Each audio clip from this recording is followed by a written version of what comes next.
अरे दम धर नच खतिर बतरी काजल मेकअप करे में उतवाड़ी होनी बैचल। बाबू मेकअप ढेर भइल, चलो भैया बोलिला उन्होंने पैसा मिली फिर 2 रुपया दिबैब। अरे अब की पारी तार जंगला केवाड़ी कुल लग जाई, चिंता जिन करो। अच्छा रुको चलो तनी दौरा में डेग डाली। Presented by Adishakti films.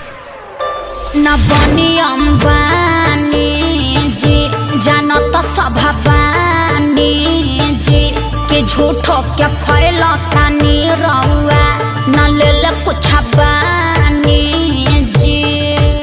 ए धरी न जबरी कलाई साफ साफ बतियाई माल पता न दियाई। अरे मुँह खोल के मांगा मुँह मांगा जानू दा ए ब्यास मान न जा। अरे फेंकू हो गया औरी देहब कुछ ही न। क्या दीजिएगा? 2 रुपया हो 2 रुपया आ गई औकात पर। 2 रुपया हो 2 रुपया हम जानत नहीं। बोरा में आके ले लो 2 रुपया हो। बोरा में आके ले लो 2 रुपया हो। उमर हिला के पौने 2 रुपया। बोरा में आके ले लो 2 रुपया। अरे दोस्त क्या होते हैं? उमर हिला के पौने 2 रुपया। अरे अब विवेक जी फिर से आई तो गौरा में क्या देना चुआता पसीना भेजल समीज हो बाटे ना कि भेजल समीज हो बाटे ना कि भीतरे रोबे सब चीज भेजल समीज हो बाटे ना।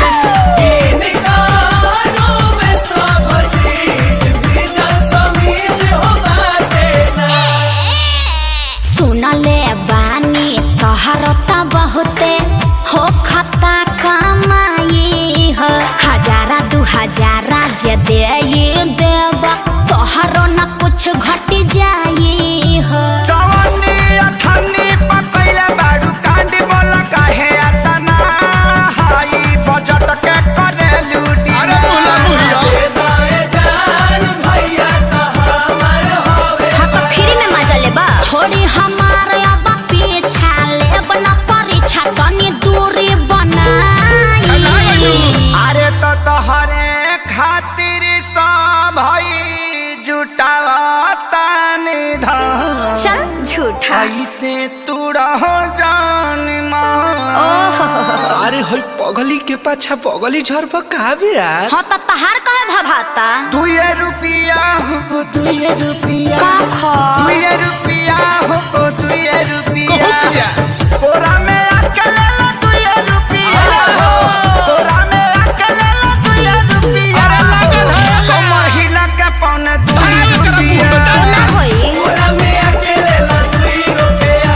अरे ओ महिला के पौने 2 रुपया। तू लोग टिप साइलेंट रहबा लोग की ना काहे खातिर आयता ना कमाइला एगो झुमका बना पेन्हाइला।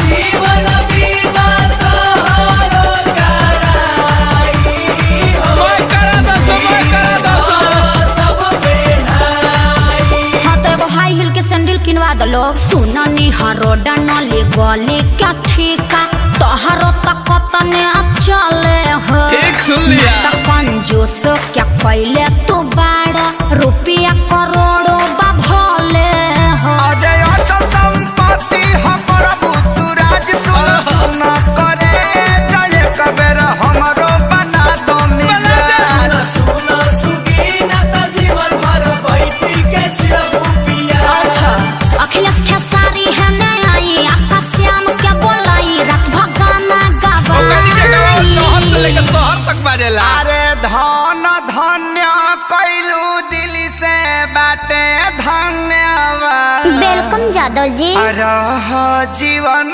भर जिया जिया एम मजनू के सारू तू तो देखे में लागत तारा। का? हारू बेबी फारू बजट बढ़ाओ। बैगनो बेच दे। बेच दो 2 रुपया होते हम 2 रुपया। 2 रुपया होते हम 2 रुपया। ले ला चुमा चटाई दे हम 2 रुपया हो। चुमा चटाई दे हम 2 रुपया हो। अच्छा कालो कटाई पौने 2 रुपया।